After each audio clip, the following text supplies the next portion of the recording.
Squirrels demand treehouse rent.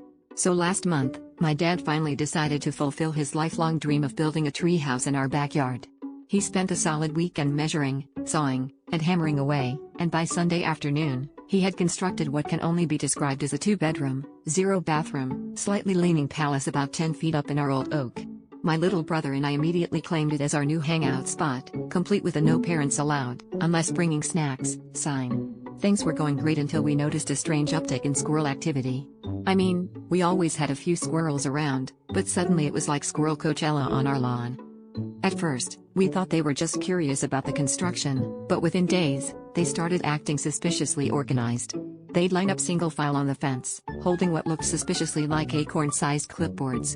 One especially chubby squirrel started wearing a tiny red bandana around his neck, and anytime we tried to go into the treehouse, he'd chatter loudly and block our way. My brother swore he saw them passing around little pamphlets, but I figured he was just trying to freak me out. The breaking point came when we found a note, written in what appeared to be chewed-up bark and mud, tacked to the treehouse door. It read, "Treehouse Residents Union Local 457 demands: 1. Unlimited sunflower seeds, 2. No dogs within 20 feet, 3. Weekly nut deliveries, or we strike."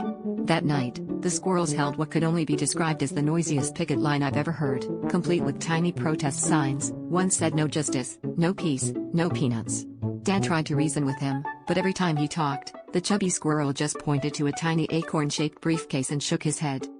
Long story short, we're now paying rent in the form of walnuts, and my dad's treehouse is officially subletted to a family of squirrels. We tried to evict them, but apparently, they had better legal representation than we do. Last week I caught them consulting with a chipmunk in a suit. So yeah, my dad built a treehouse, but it turns out the squirrels are the only ones really living the high life now.